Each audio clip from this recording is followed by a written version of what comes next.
theater. My name is Joe Montanari. I'm one of the actors here. And if you like magic and you like small animals, you're in the wrong place because we're not doing any of that tonight. We are doing a radio drama that was first aired in 1938 called Treasure Island by Robert Louis Stevenson. And we're doing the Orson Welles version of that for the most part. So this is going to be a little different than maybe plays that you're used to because it will be performed as a radio drama. So we'll have scripts and we'll also have, interestingly enough, commercials because they had commercials on the radio. And the commercials we do are real products. They're people who sponsor us in our program. So we have some commercials advertising their products.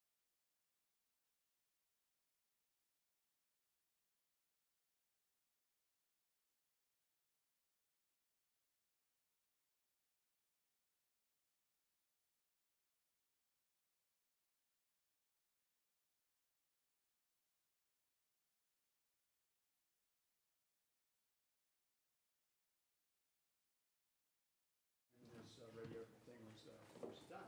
So what else do I have to tell you? Oh, emergency exits. There's one this way and one that way. Just follow the screaming actors out. Don't get in front of them. That would be bad. And just follow them out. What else? I am also the director here. So I will be directing from the stage since I'm one of the actors in the play.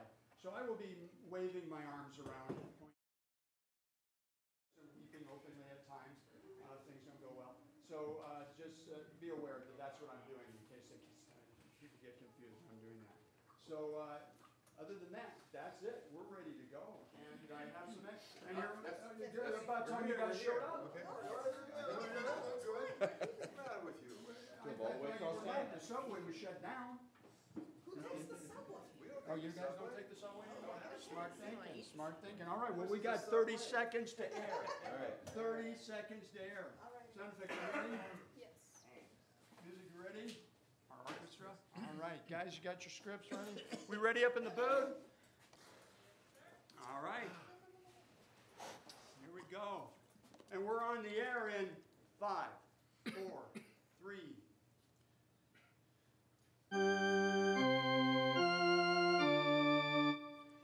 KBRD, Long Beach.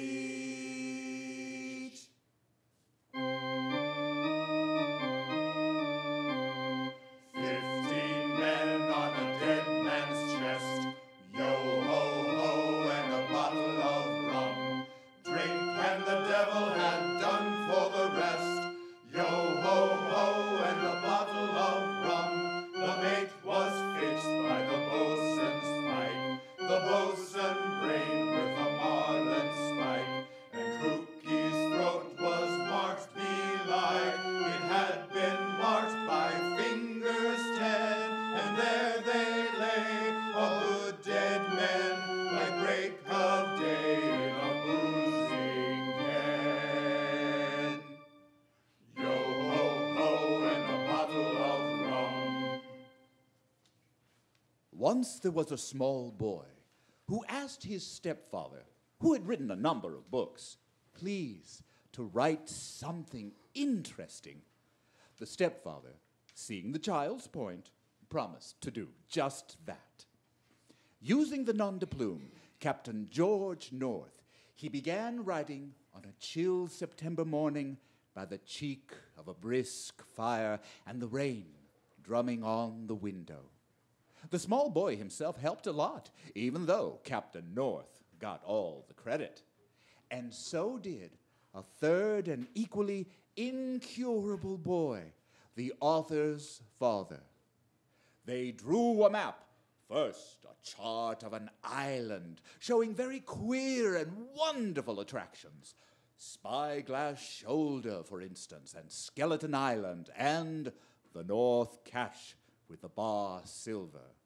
And then, on that chill September morning by that brisk fire of theirs, the three plotters buried their plunder, doubloons and louis d'or, gold and silver and rich jewels, and pieces of 8. That's why the story was finally called Treasure Island. The small boy, of course, should have been decorated. It's a better world because he asked for something interesting. But then, he was lucky.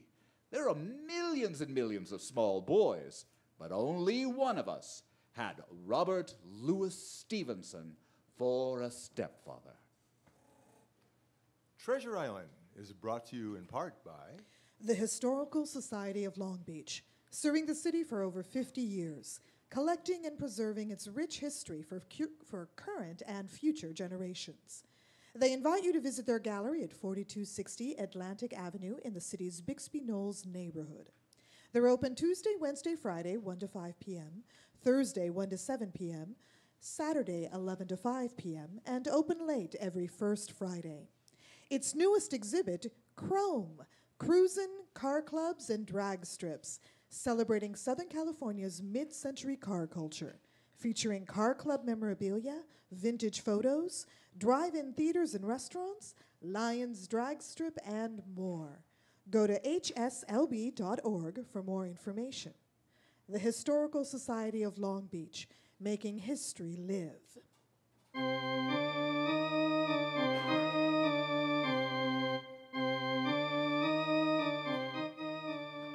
From the KBRD studios in the Richard Gold Theater, the Long Beach Shakespeare Company brings you Treasure Island by Robert Louis Stevenson, starring Wyatt Najarian as the young Jim Hawkins, and special guest star Paul Knox as the narrator, the elder Jim Hawkins, who tells the story of Treasure Island.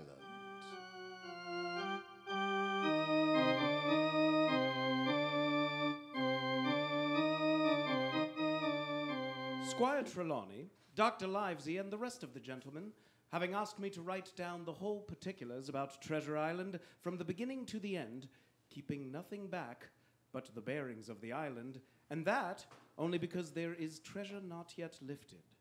I take up my pen in the year of grace 1783 and go back to that time 19 years ago, when my mother kept the Admiral Benbow Inn, and the brown old seaman with the saber cut first took up his lodging under our roof.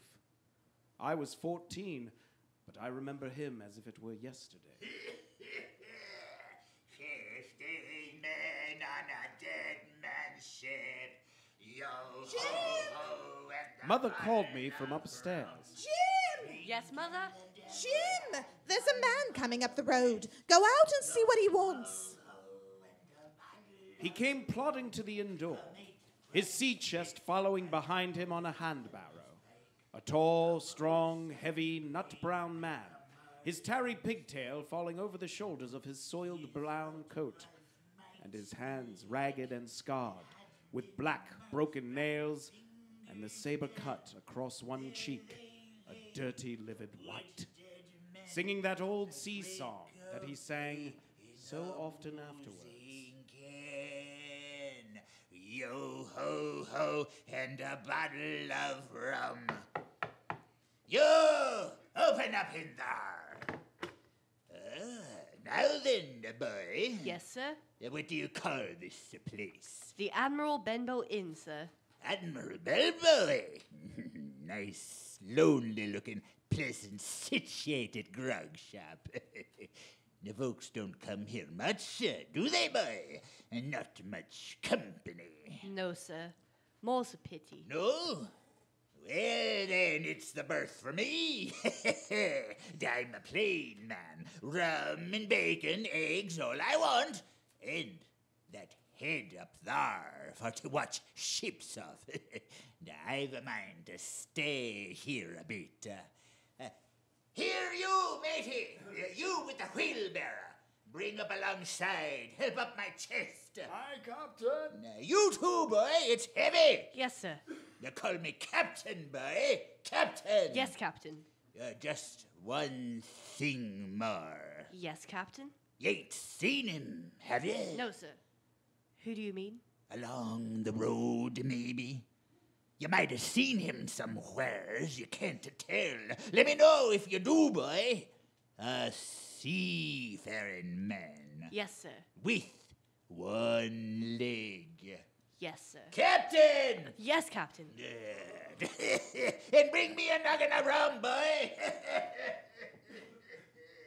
And so he came to live under our roof. We never knew his name. We called him the Captain. He was a very silent man by custom. All day he hung around the cove or up on the cliffs with a brass telescope, staring out to sea. All evening he sat in a corner of the parlor next to the fire and drank rum and water, very strong. And every day when he came back from his stroll, he would ask the same question. Jim, Yes, Captain. any seafaring man go by today along the road? No, Captain. And Jim, Yes, sir. you're a good boy. You wouldn't lie to me ever, would you, Jim? No, sir. You haven't seen him, have you, Jim? Jim, there's a silver fourpenny for you on the first of every month, if you'll keep your weather eye open for a seafaring man with the one leg. Let me know the moment you see him, won't you, Jim? A seafaring man with one leg. How that personage haunted my dreams. On stormy nights, when the wind shook the four corners of the house and the surf roared along the cove and up the cliffs, I could see him in 1,000 forms. Now the leg would be cut off at the knee, now at the hip. Now he was a monstrous kind of a creature who had never had but one leg, and that in the middle of his body. You'll keep your weather eye open, won't you, Jim?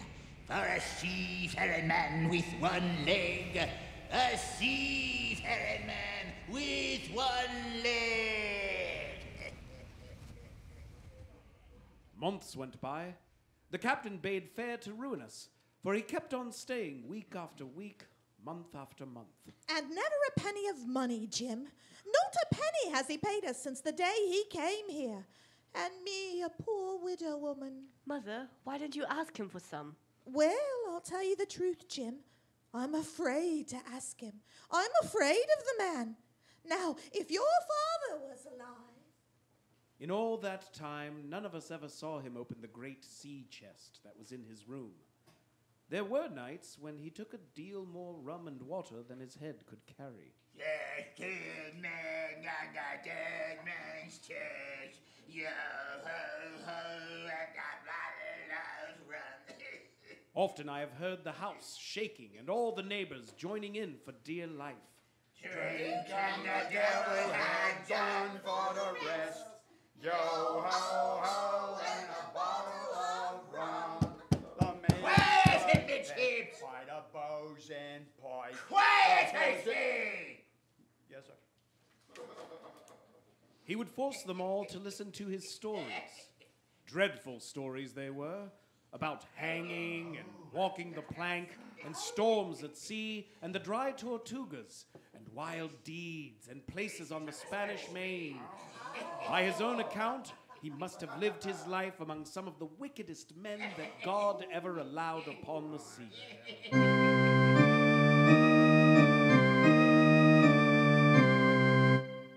The captain had been living with us almost a year when there occurred the first of the mysterious events that rid us at last of his presence.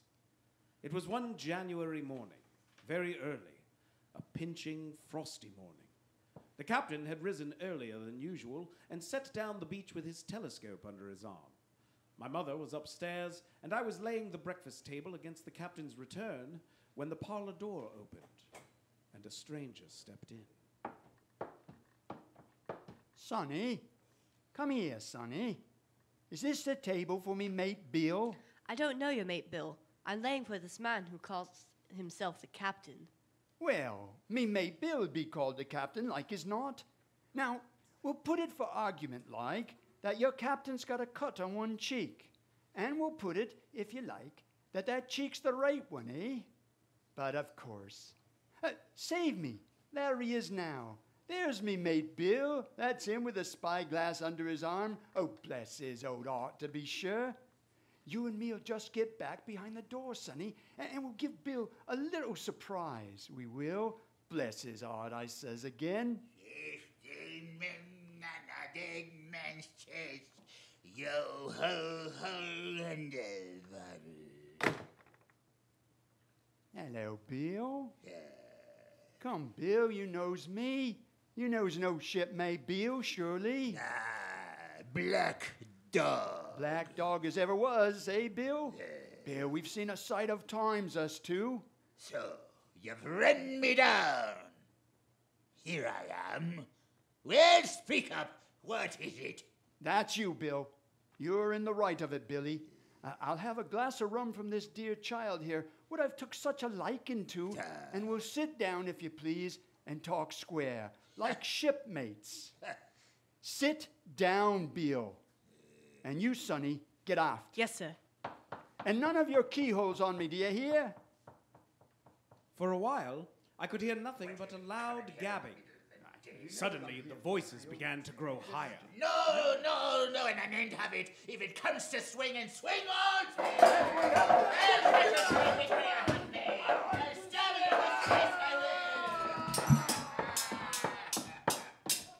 I saw Black Dog streaming blood run off down the road.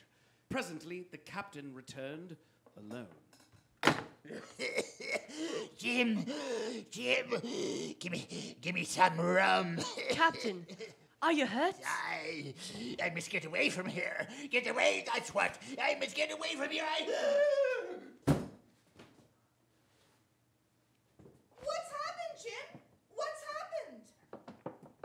It's the captain, Mother. The captain?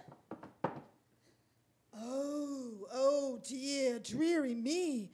What a disgrace. Oh, I've been afraid of something like this ever since he came into the house with that old chest of his. I got the rum and tried to put it down his throat, but his teeth were tightly shut and his jaws were as strong as iron. An hour later, our friend Dr. Livesey came. Doctor, what shall we do? Where is he wounded, Doctor? Wounded? In the fiddlestick's end. No more wounded than you or I. The man's had a stroke. Where's Black Dog? Black Dog? There is no black dog except what you have on your own back. You've been drinking rum, man, and you've had a stroke. Now listen to me. One glass of rum a day won't kill you. But if you take one, you'll take another, and then you'll die. Die, and you'll go to your own place, like the man in the Bible, and the world will be rid of a very dirty scoundrel. Do you understand that? In the name of rum for you is death.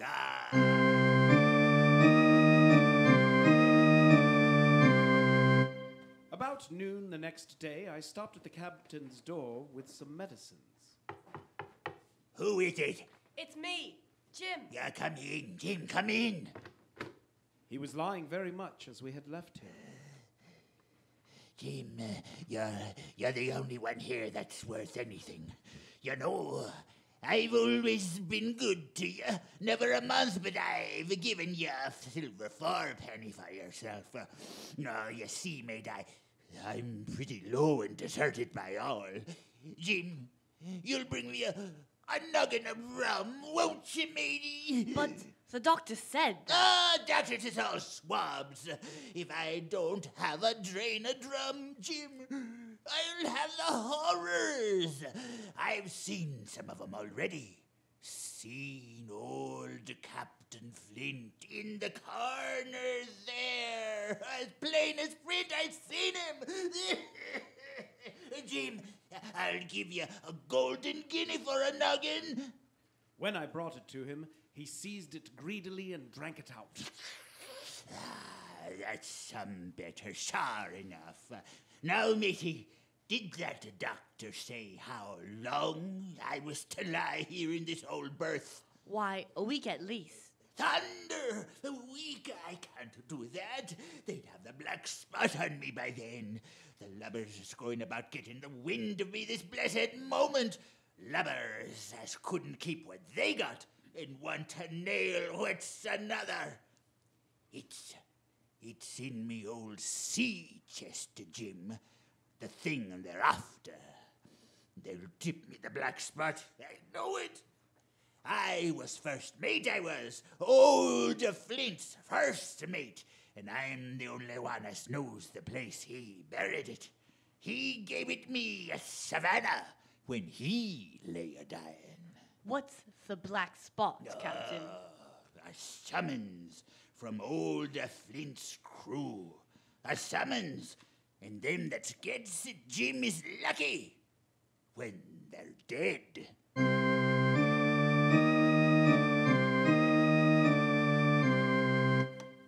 A week went by, and then, about 3 o'clock of a bitter, foggy, frosty afternoon, I saw someone drawing slowly near along the road. He was plainly blind, for he tapped before him with a stick, and he wore a great green shade over his eyes and nose. He was hunched as if with age or weakness, and wore a huge old tattered sea cloak with a hood.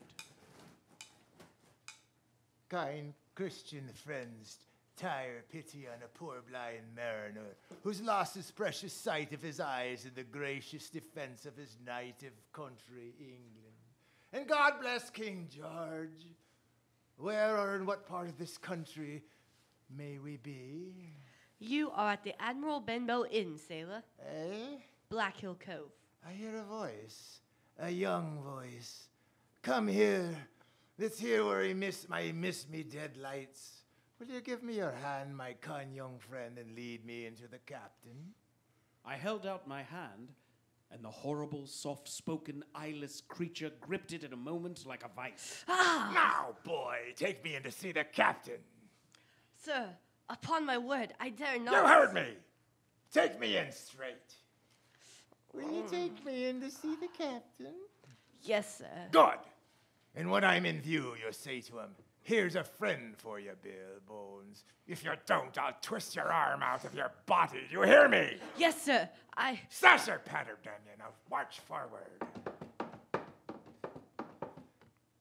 Here's a friend for you, Bill Bones. Now, Bill, sit where you are. Business is business. Hold out your left hand, Bill. Boy, take his left hand by the wrist and bring it here to my right. Here's a little bit of paper for you, Bill Bones. Now it's done. I'll be going. Bye, Bill. Goodbye. Jim, Yes, Captain.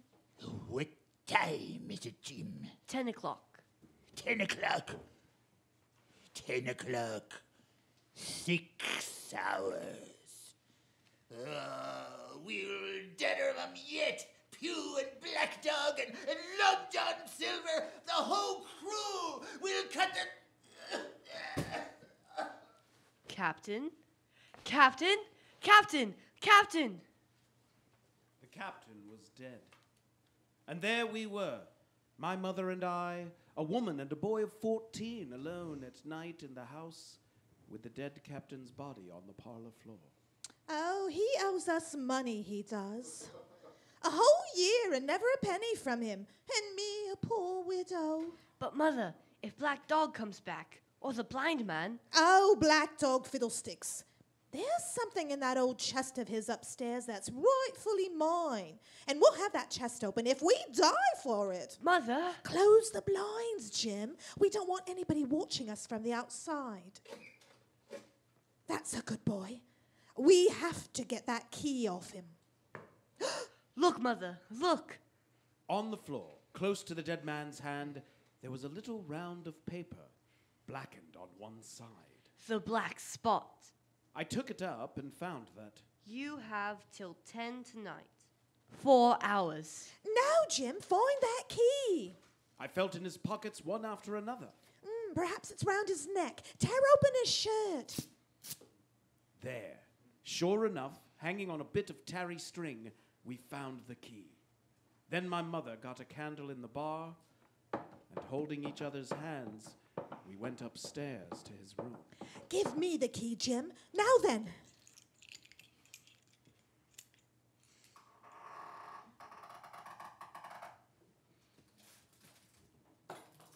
Oh, nothing in here. Not a thing of value, not a penny. Mother, look. There before us lay the last things in the chest. A bundle tied up in oilcloth looking like papers, and a canvas bag that gave forth at a touch the jingle of gold. Do you see, Jim? I knew we'd find it. But I'll show these rogues that I'm an honest woman. I'll have me do and not a farthing over. Here, Jim, hold this bag. The coins were of all countries and sizes, doubloons, Oh, and louis d'or, wow. and guineas, and pieces of 8. Oh.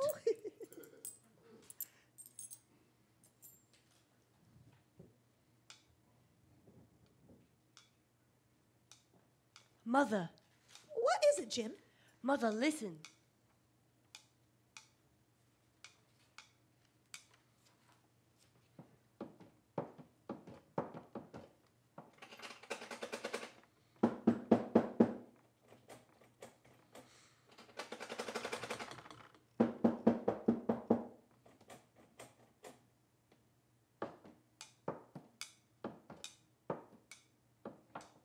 Come, Mother, take the whole and let's be gone. No, I'll have me do, Jim, and no more. But Mother, you heard him. That was the blind man. I know what I'm doing. I know my rights. But Mother, you don't know. Oh, dear. I'll take what I have. And I'll take this, these papers. Quick, Mother, quick, take my hand. Next moment, we had opened the door and were in full retreat toward the village. Look, Jim, over the hill. There they come. Run, Mother. Mother, run. Oh, Jim. Oh, I'm going to faint. Oh, Jim. Oh, take the money and go on. Mother. Mother. She had fainted. I managed somehow to drag her down the bank into the shadow of the ditch. A moment later, the house was surrounded. Bones! Bones! Bill Bones, will you answer me? Down with the door, then.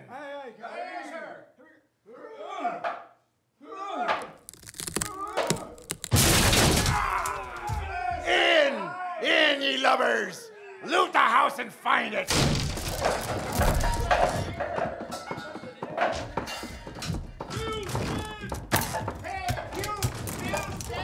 Search them, you shirking lubbers! And the rest of you, aloft and get the chest! It was a good thing my mother had fainted, or she would have had to watch with me while our poor house was pulled apart and smashed. Whatever it was they were after, they did not find it. Well, is it there? The money's there. Jim, what is it, Jim? What are they after? The map, Mother. Flint's map. Hey, Pew, that's the signal. Scupper me, lads. Hold on, you sneaks! It's in the house! You know it is! Shiver me soul if I had me eyes! The signal, Pew, the signal. You dogs! You had your hands on hundreds, thousands, and you're giving up now. You'd be as rich as kings if you could find it. You know it's there and you stand there sulking. There wasn't one of you dared face Bill and I did it. A blind man. And I'm to lose me chance for you. I'm to become a poor crawling beggar sponging for rum when I might be rolling on a couch. If you had the pluck of a weevil and a sea biscuit among the lot of ya. That's the last signal. Get out. Scupper me, lads. Let's go, come on, let's go. Dirk! Dirk! Blind dog Johnny! Dirk! You won't leave old Brian Pugh! Don't leave old Pugh! Johnny! Dirk! Don't leave old Pugh! Don't!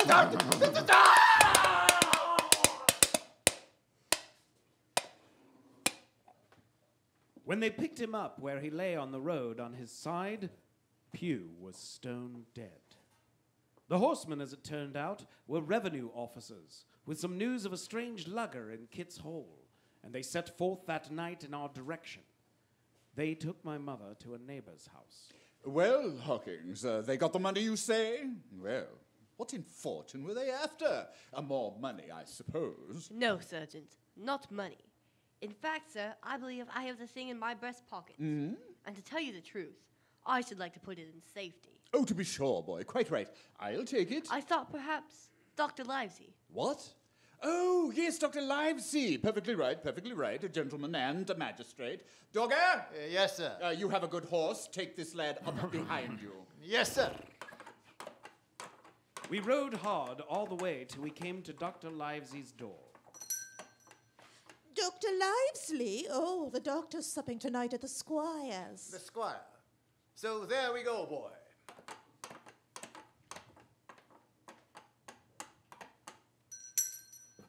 We'd arrived at the Squire's. He rose to meet us, very stately and condescending. Come in, gentlemen. Good evening, Squire. Good evening, Dr. Livesey. Good evening to you, friend Jim. What good wind brings you here?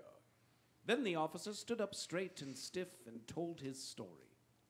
Sergeant, you're a very noble fellow, and this lad Hawkins is a trump. Huh. And so, Jim, have you the thing that they were after, have you? Here it is, sir. You've heard of this Captain Flint, I suppose, Squire? Heard of him? Heard of him, you say?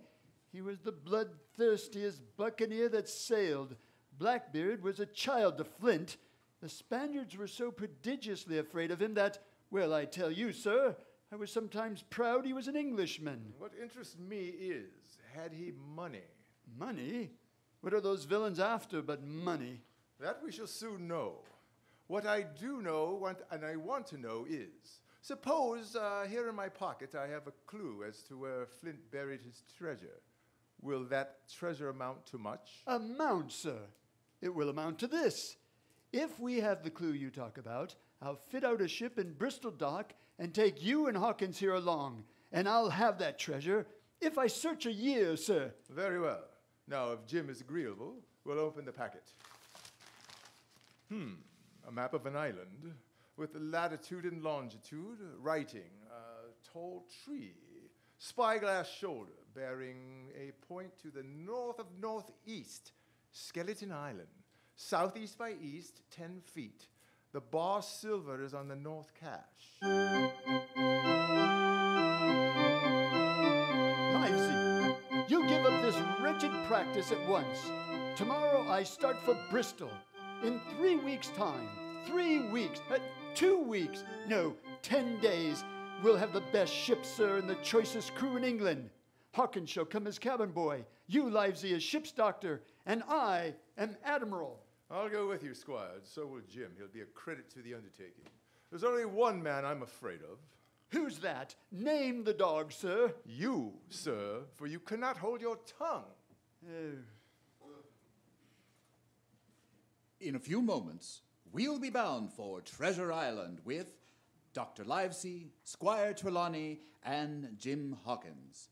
We pause now for station identification and a word from our sponsor. This is KBRD, Long Beach. Boy, this is an exciting story. I can't wait to see what happens next. Oh, I know what you mean. But as soon as it's over, we have to eat dinner. Well, that's fine with me. I'm getting a little hungry. What are we having? Good stuff. Dear, when you cook, it's always good stuff. Oh, well, thank you for that. But this time it was good stuff before I started to prepare the dinner. How's that? I don't understand. What I mean is that the ingredients are the very freshest they can be. Much of it picked just this morning. This morning? Wait, did you plant a garden when I wasn't looking? Oh, no, silly. I shopped at the Bixby Trading Post. The Bixby Trading Post? Yes, dear. The folks at the Bixby Trading Post strive to offer and promote the continued availability of a wide selection of products organically produced and locally sourced whenever available. You know, to support our healthy lifestyle choice and at reasonable prices. Well, that sounds wonderful. Where is this place? When are they open? Who runs it? Just turn up the radio. As luck would have it, there's a man talking about the Bixby Trading Post right now. So you see, listeners, the Bixby Trading Post is a group-owned marketplace for whole natural foods and other goods and provisions. They're located at 3803 Atlantic Avenue, Long Beach, Bixby Knolls, California. They're open Tuesday through Saturday, 10 a.m. to 7 p.m., Sunday, 10 a.m. to 5 p.m., First Fridays, 10 a.m. to 11 p.m., closed on Mondays. You can call them at 562-912-4009. That's 562-912-4009. Or visit them online at BixbyTradingPost.com. Fresh, healthy food, that's a good thing. But what I really love is the reasonable prices. Yes, I knew you would, dear. I knew you would. Tonight, LBSC is bringing you Robert Louis Stevenson's Treasure Island. As Jim Hawkins was telling us, we're eager to leave the Benbow Inn behind and set out for the docks in Bristol.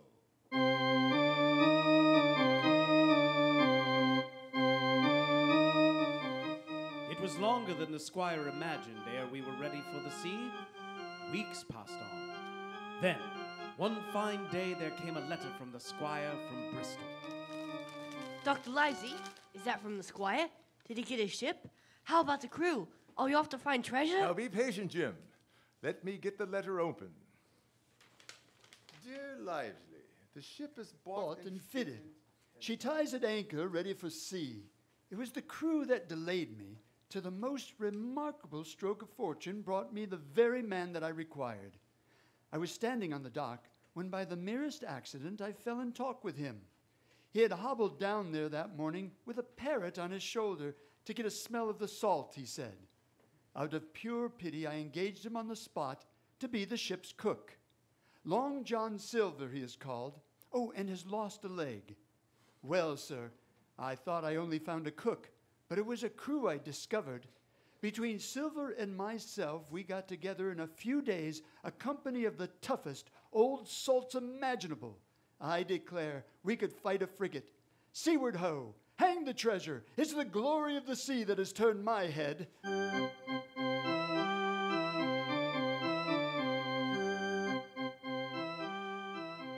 On the 16th of April, the schooner Hispaniola set sail from Bristol Harbor.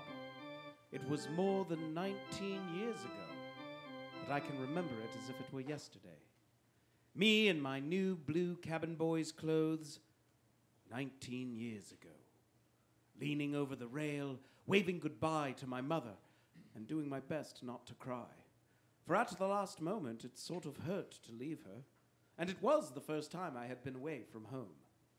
Then, a little before noon, Captain Smollett gave an order. The boatswain sounded his pipe,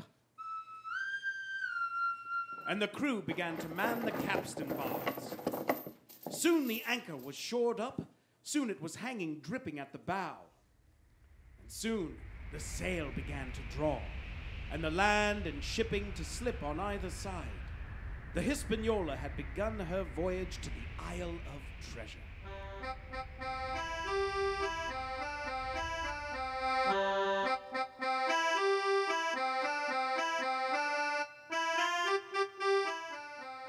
On the second day out, I made the acquaintance of our one-legged ship's cook, Long John Silver. Aye there, boy. Come in. Come in to Long John's galley. To tell you the truth, at the very first mention of Long John Silver in the squire's letter, I had taken a fear in my mind that this might be the very one-legged sailor that I had watched for all those months at the Benbow Inn. But one look at him was enough. I had seen Captain Bones and Black Dog and Blind Pew, and I knew what a buccaneer looked like. Very different from this clean and pleasant-looking sea cook. His left leg was cut off close to the hip, and under the left shoulder he carried a crutch, which he managed wonderfully, hopping about on it like a bird. Pieces of 8, pieces of 8, pieces of 8. Are you Mr. Silver, sir? Yes, me lad, such is me name to be sure. And you're Hawkins, eh? Nobody more welcome than yourself, me lad, in old John's galley. Sit down, hear the news. Your first trip to sea, Hawkins? Yes, sir. Well, there's a lot of things you're going to learn before this here voyage is over. What do you think, Hawkins? If there's anything you want to know, Hawkins, you just come to old John Silver and ask him. See, he'll tell you. His galley was as clean as a new pin, the dishes hanging up burnished, and his parrot in a cage in one corner. Here's Captain Flint. I call me parrot Captain Flint. Yeah, the parrot, after the famous buccaneer. Here's Captain Flint predicting success to our voyage. Wasn't you, Captain? Pieces of 8. Aye, she's a powerful old bird, is Captain Flint. 200 years old if she's a day. And if anybody's seen more wickedness, it must be the devil himself. She sailed with England, the great Captain England, the pirate, and on the old Walrus, that's Flint's old ship, as I've seen amuck with red blood and fit to sink with gold. She's been at Madagascar and Malamar and Suriname and Providence and Portobello. To look at her, you'd think she was a baby, Hawkins, but you smelled powder, ain't you, Captain? Stand by to go about. And blood, eh, Captain? Order amidship, animal hands, brrr. And pieces of eight, eh, Captain? Pieces of eight, pieces of eight, brrr. Pieces of eight, pieces of eight, pieces of eight.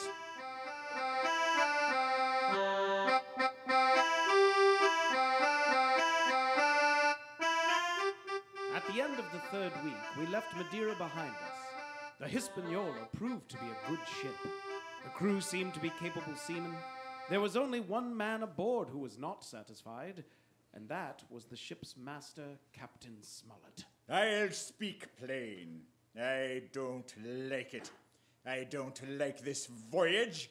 I don't like the men. I don't like the officers. That's the short and sweet. But nobody paid much attention to him. Every man on board seemed well content. Double grog us served on the last excuse. There was duff on odd days, and always a barrel of apples standing broached in the waist for anyone to help himself that had a fancy. Thou never knew what good come of it. Spoil forecastle and makes devils. That's my belief. We're not home again yet. But good did come of that apple barrel. It was about the last day of our outward voyage. Sometime that night, or at latest before noon of the morrow, we should sight the treasure island.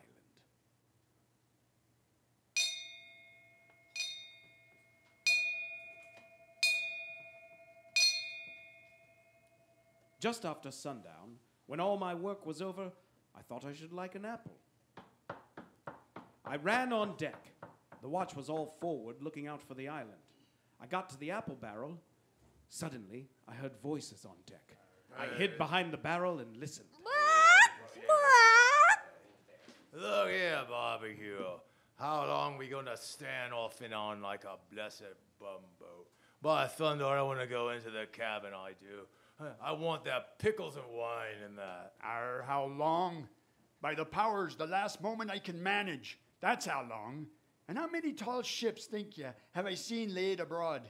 And how many brisk lads drying in the sun at Execution Dock? And all for this same Urry and Urry and Urry. He's a first-rate seaman. Captain Smollett sails the blessed ship for us. We're all seamen aboard here, I should think. Forecastle hands, you mean. I know the sort you are. You're never happy till you're drunk. Easy all, Long John. I don't know where this treasure is, do I? No more do you, says you. And here's this squire and doctor with a map and such. Well, now I mean this squire and doctor shall find the treasure for us and help us to get aboard by the powers. After that... After that? What do we do with them, John Silver, after that? Well, what do you think we does with them? Put 'em ashore like maroons? Or cut 'em down like that much park? Duty is duty, mates. Wait. Wait is what I say.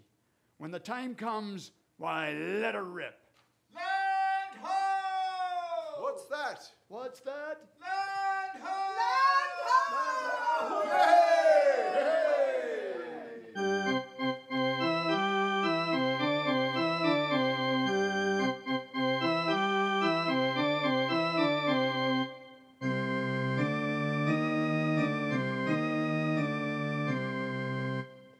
Away to the southwest of us, we saw it.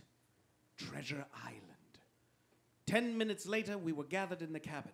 The squire, Dr. Livesey, the captain, and myself. Now, Hawkins, you have something to say. Speak up. I did as I was bid. I told them the whole story of Silver's conversation. When that was done, all three, one after another, and each with a bow, drank my good health. Then the squire rose. Captain Smollett, you were right, and I was wrong. I own myself an ass. I await your orders, sir. This Silver is a remarkable man. Here's the way I see it. We must go on, because we can't turn back. Now, what I propose is that we don't wait for them to surprise us, but that we come to blows at our own time, and when they least expect it. Oh, there must be some faithful hands left. Well, we must find out who they are. Jim here can help us more than anyone. The men are not shy of him, and Jim is a noticing lad. Hawkins, I put prodigious faith in you.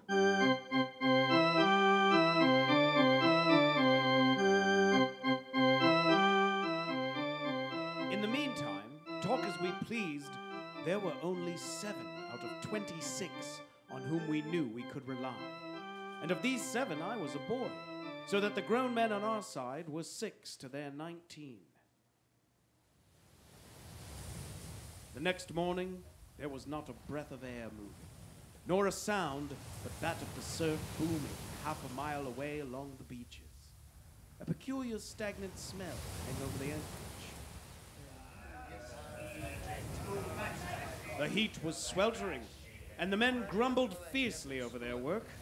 Mutiny, it was plain, hung over us like a thundercloud. Around noon, Captain Smollett came up on deck. Lads, we've had a hot day, and we're all tired and out of sorts. A quick turn ashore will hurt nobody. So, you can take the gigs, and as many as you please may go ashore for the afternoon. Wait a bit, men. Men, what's the hurry? What's the hurry? John Silver suspected a trick. He hopped around the deck on his one leg. What's the hurry? Wait a bit, will you, men? Soon the party was organized. 6 fellows were to stay on board, and 13, including Silver, began to embark. Suddenly, I had a mad notion to go ashore too. In a jiffy, I had slipped over the side and curled up in the 4 sheets of the nearest boat. No one took notice of me. The crews raced for the beach. No sooner had we touched shore than I leaped out and plunged into the nearest thicket. Behind me, I could hear John Silver's voice. Hey, Jim! Jim, me boy! Hey, Jim! Jim! Jim! Jim! John Silver was quick at his work. 2 faithful members of the crew were murdered on the island that afternoon, only an hour after we landed. The second killing I saw with my own eyes from where I lay hidden among the trees. Will you tell me you let yourself be led away with that kind of mess of swabs? Sure as God sees me, I'd sooner lose me hand than turn against me duty. Mate, it's because I think's gold dust of you.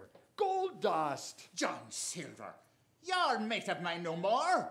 If I die like a dog, I'll die in me duty. You've killed Alan, have you? Kill me too, if you can, but I defies you. He started to walk away. Well, try this then. Long John whipped the crutch out of his armpit and sent it hurling through the air. It struck him in the back and killed him. Then Silver brought out a whistle. I didn't wait. I ran. I ran as I never ran before.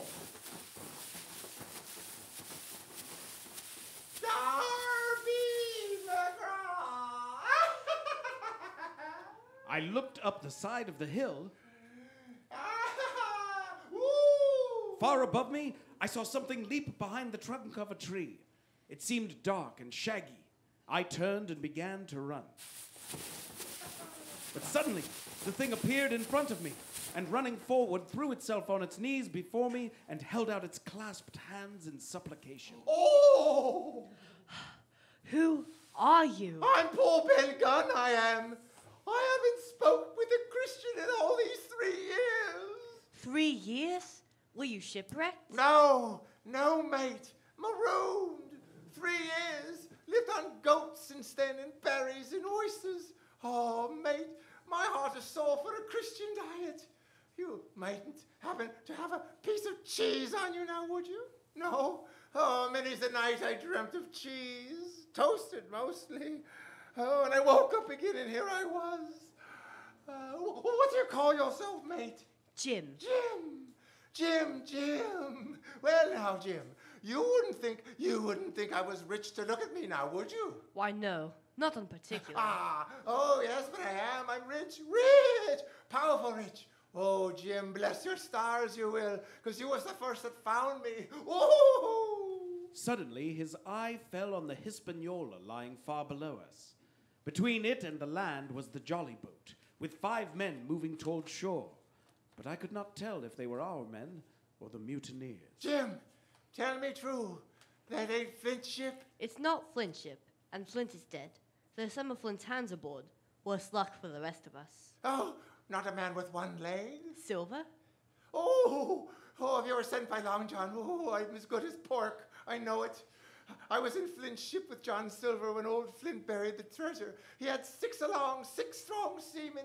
I was ashore nigh a week. And then one day, here come Flint by himself in a little boat. All 6, all dead and buried along with the treasure. How he done it, not a man of us could make out. I told him the purpose of our voyage and the predicament in which we now found ourselves. Oh, that Long John, he's a bad un. Oh, but you're all on the Clovage, ain't you? Well, you put your trust in old Ben Gunn. Ben's the man that could help you. You tell that to your squire, Jim. Ben Gunn, that's what you'll say.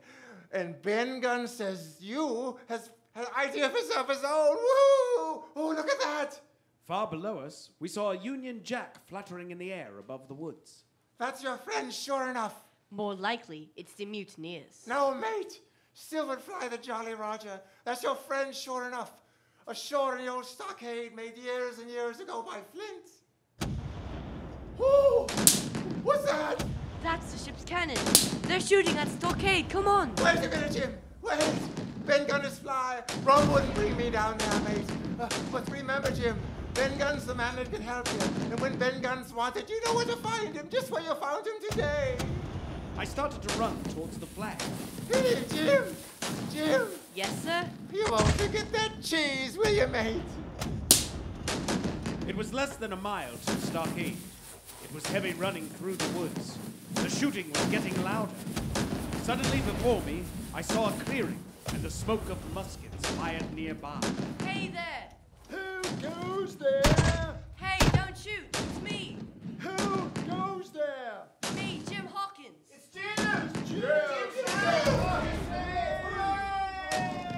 Moments later, I was over the stockade among my friends. Soon afterwards, the firing ceased. The mutineers were saving their powder.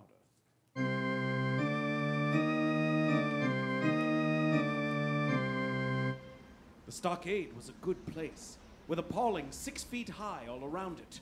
We could have held it against a regiment. And here, Captain Smollett decided to stay and await our enemy's next move. I told Dr. Livesey and the squire about Ben Gunn. Hey, flag of truce! Flag of truce! Who's that? It's Silver. Keep indoors, men, 10 to 1. This is a trick. Who goes? Stand or we fire! Flag of truce! Doctors, watch on the lookout. Dr. Livesey, take the north side, if you please. Yes, sir. Jim, the east. Yes, sir. Gray, west. Aye, aye, sir. Now watch below. All hands to load muskets. Lively, men, and careful. What do you want with your flag of truce?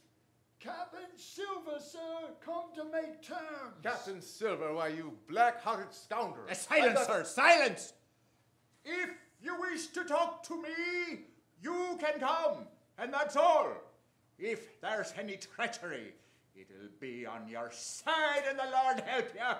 That's enough, Captain. A word from you's enough. I know a gentleman, and you may lay to that. You'd better sit down. Hey, you ain't gonna let me inside, Captain. Ah. It's main cold morning to be sure to sit outside on the sand. And there's Jim. At top of the morning to you, Jim. Well, there you're all together like an happy family, in a manner of speaking. If you've anything to say, my man, you'd better say it. Right you are, Captain Smollett. Duty is duty to be sure. Well, here it is. We want that treasure, and we'll have it. That's our point. You just as soon save your lives, I reckon, and that's yours. You have a chart, haven't you? That's as may be. Ah, well, you have, I know that.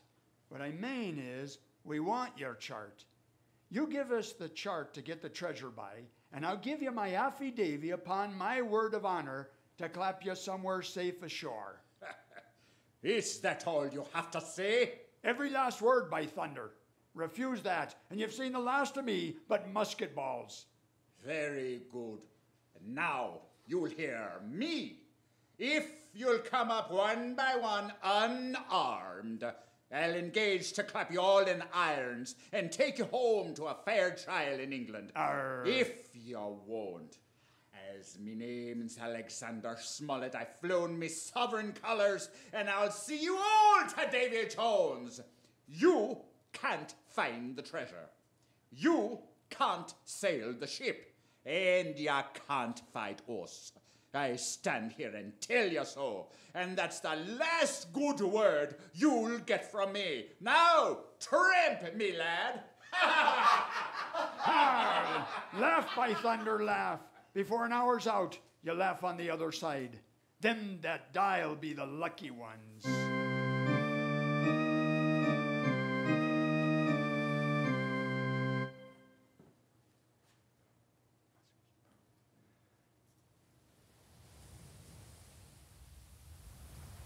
10 minutes later, nothing remained of the attacking party but the 5 who had fallen, 4 on the inside and 1 on the outside of the palisade. The mutineers did not come back that night.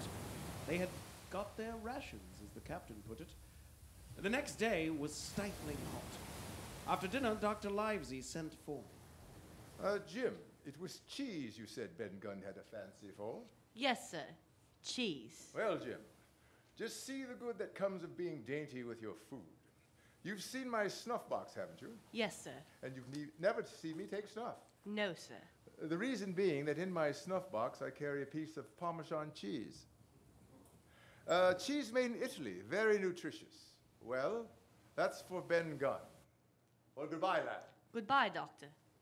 Then he took up his hat and pistols, girt on his cutlass, put the chart in his pocket, and set off briskly through the trees.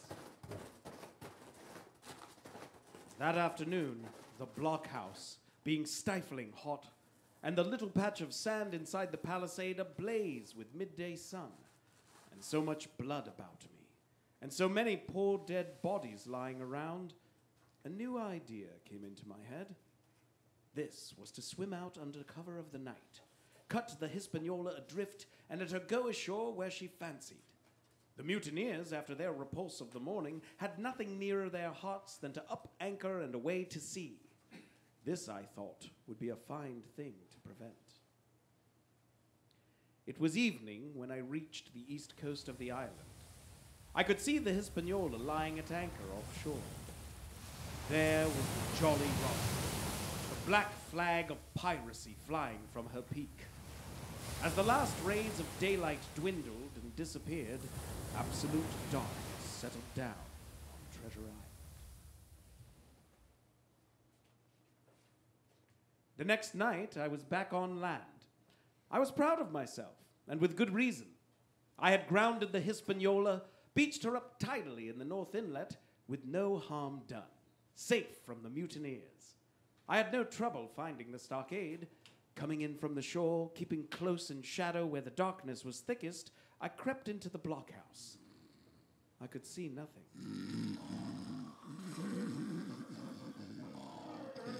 The doctor and the squire must have worried about me.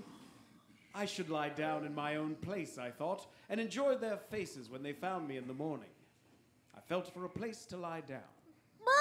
Pieces of egg! Pieces of egg! Pieces of egg! Who goes? Who goes? Bring a torch stick. Well, shiver me timbers. Jim Hawkins. Dropped in like, eh? Quite a pleasant surprise for poor old John. I've always liked you, I have, Jim, for a lad of spirit. A picture of me own self when I was young and handsome. Always wanted you to join my camp, and take your share and die a gentleman. And now, my young rooster, you've got to. You can't go back to your own lot. Where are they? Now, where do you think, my son? Have you killed them? What do you think? Well, I am not such a fool, but I know pretty well what I have to look for. But there's a thing or two I have to tell you. Oh? And the first is this. Here you are, in a bad way. Ship lost, treasure lost, men lost. And if you want to know who did it, it was I. What are you saying? I was in the apple barrel the night we sighted land, and I heard you, John, and you, Dick Johnson and Hans, who's now at the bottom of the sea, and told every word you said before the hour was out. And as for the schooner, it was I who cut her cable. And it was I who brought her where you'll never see her more. Not one of you. I no more fear you than I fear fly. Goes, you sneaking son of a skunk. And so will I! Avast there! Who are you, Tom Morgan? Maybe you thought you was captain in here, perhaps? Tom's right. Kill the boy! Did any of you gentlemen want to have it out with me? Him that wants it shall get it. You won't fight. Then by thunder you'll obey. You may lay to it. I like that boy now. Never seen a better boy than that. He's more a man than any pair of rats of you in this here house. What I say is this. Let me see him that'll lay a hand on him. That's what I say. And you may lay to it. Seems you have a lot to say. Pipe up and let me hear it, or lay to. What do you want? We got something for you, John. Step up. I won't bite you. Hand it over, lover. Ah, the black spot. I thought so. What's on it? Deposed. Deposed. That's it, is it? Yeah, that's right. Ah, very pretty wrote, to be sure. Like print, I swear. But it ain't one bit prettier wrote than this. What's that? And what does it look like, lads? A chart. That's what it is. A chart. A chart of this island. Old Flint's chart. Now, what do you say to that? Yes, that's Flint's, sure enough. That's it. Oh, let me have a look. J.F. And a clove hitch to it. So he done ever. Silver's the man! Oh, Silver! Long John the captain! That was the ends of the night's business. Only much later, I woke up suddenly and felt someone beside me. Jim, me boy. Yes? Long John? I saved your life for you tonight, Jim. Now you and me stick close, Jim, back to back, like in case of trouble. And talking of trouble, Jim, why did those friends of yours leave that chart behind when they cleared out of here? They did, though. I came in here this morning and found the place empty, and the chart lying there on the table where I couldn't miss it. And there's something under that. Something under that. Good or bad?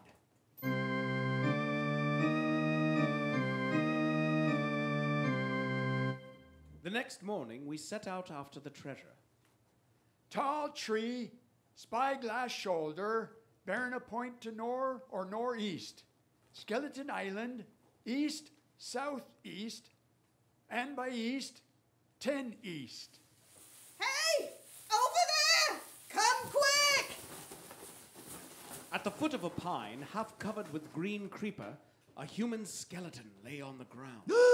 Our skeleton, by God! It lay perfectly straight, the feet pointing in one direction, the hands raised above its head like a diver's, pointing directly in the opposite. It ain't natural. It ain't natural. But you know, lads, I've a notion in my old numbskull. Now, here's the compass. There's the tip-top point of Skeleton Island sticking out like a tooth. Just take a bearing, will you, along the line of them bones. Aye, sir. It reads east, southeast, and by east. I thought so. It's a pointer. Right up there's our line for the Pole Star and the Jolly Dollars. This is one of Flint's jokes, and no mistake. Him and these 6 were alone here. Alone, he killed them, every man. And this one, he hauled up here and laid down by the compass, yes. 6 they were, and 6 we are. And bones is what they are now. I saw him dead, old Flint. There he laid with penny pieces on his eyes. Dead? Aye, sure enough he's dead. But if ever a spirit walked, it'd be Flint's, dear art. But he died bad, did Flint? Aye, that he did. Aye, main hot it were, and the windy was open, and I hear that old song of his coming out clear as hell, and the death hall of the man already. 15 men on a deathbed. Listen! Oh, do you hear what I hear? Oh, that's Flint began!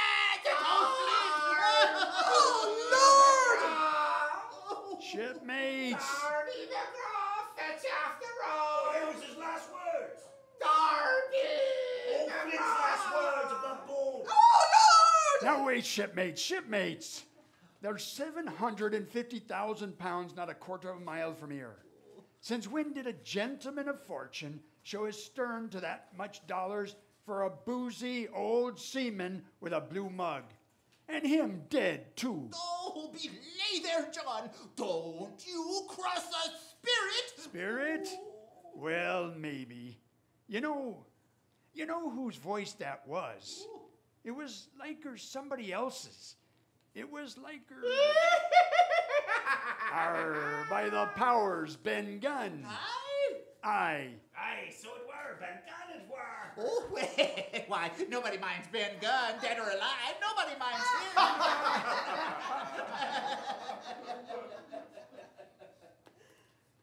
Spyglass shoulder, bearing a point to the northeast, Skeleton Island, southeast by east, 10 feet. Hey, mates, here's the tall tree.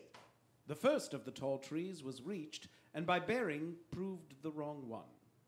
So did the second, so the third. Here it is. Aye, Long John, Mary, here it is. Before was a great excavation. In this was the shaft of a pick broken in two, and the boards of several packing cases strewn around, all branded with the name Walrus, the name of Flint's ship.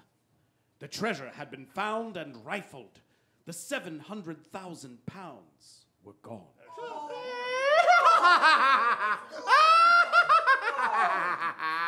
We turned and saw above us on the edge of the pit Ben Gunn, Dr. Livesey, Gray, and the squire, all with muskets. The doctor's plan had worked. The pirates had fallen into a trap.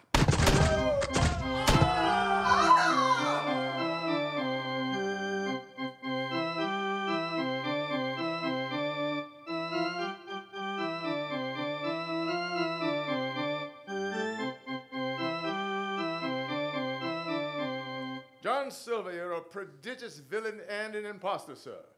But you saved this boy's life, and I'll not prosecute you. But the dead men, sir, hang around your neck like millstones. Well, thank you kindly, sir. I dare you not thank me. It's a gross dereliction of my duty. Stand back. It took us 3 days to move the treasure from Ben Gunn's cave on board ship. On the 8th day of December, the Hispaniola reached Bristol.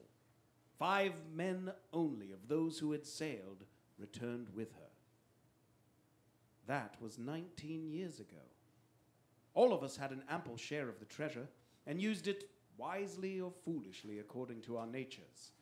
Captain Smollett is now retired from the sea. As Ben Gunn, he got 1,000 pounds, which he spent or lost in 19 days, for he was back begging on the 20th. Can you spare a farthing for a piece of cheese, mate? Silver vanished on the voyage one night off the coast of Mexico, and we heard no more of him. The bar silver and the arms still lie, for all I know, where Flint buried them, and certainly they shall lie there for all of me. Oxen and wain ropes would not bring me back again to that accursed island. And the worst dreams that ever I have are when I hear the surf booming about its coast, or start upright in bed with the sharp voice of Captain Flint still ringing in my ears. Bark! Pieces of 8! Pieces of 8! Pieces of 8!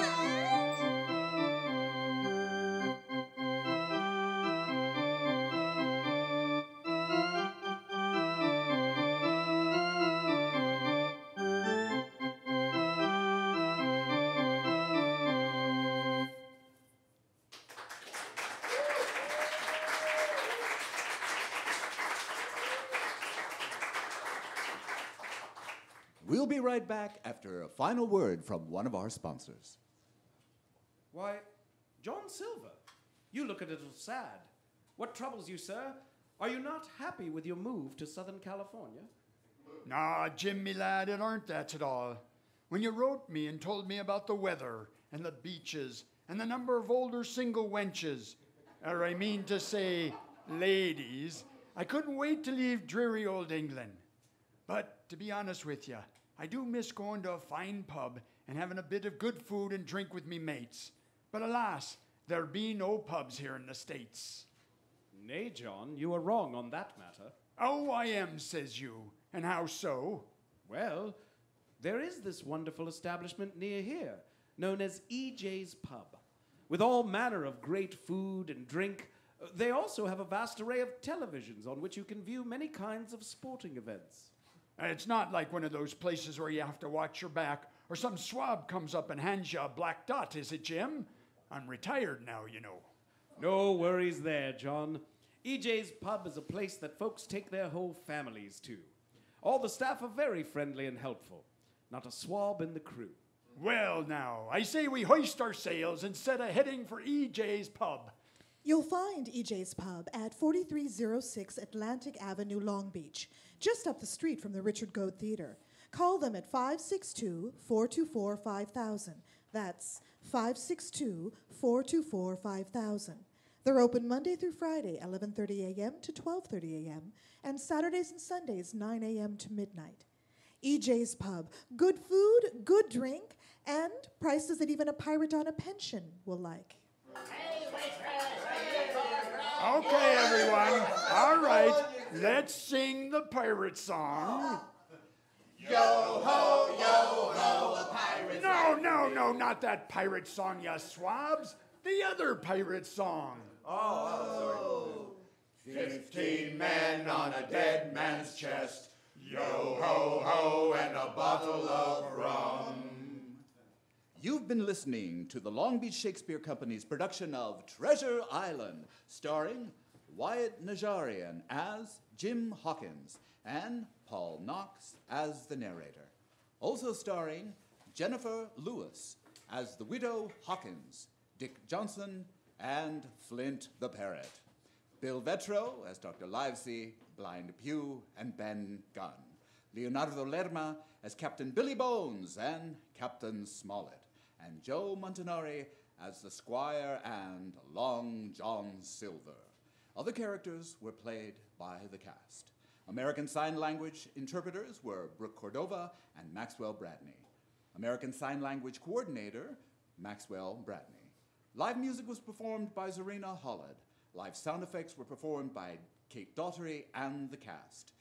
Directed for LBSC by Joe Montanari and produced by Dana Leach. Our musical director is Edmund Velasco.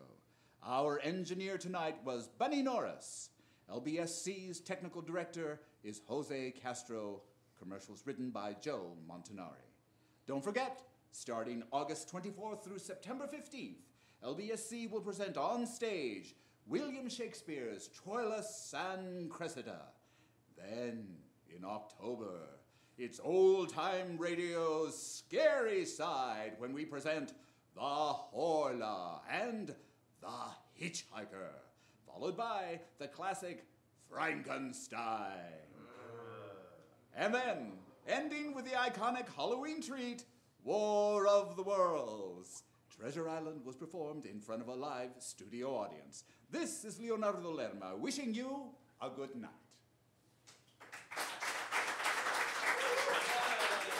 Everybody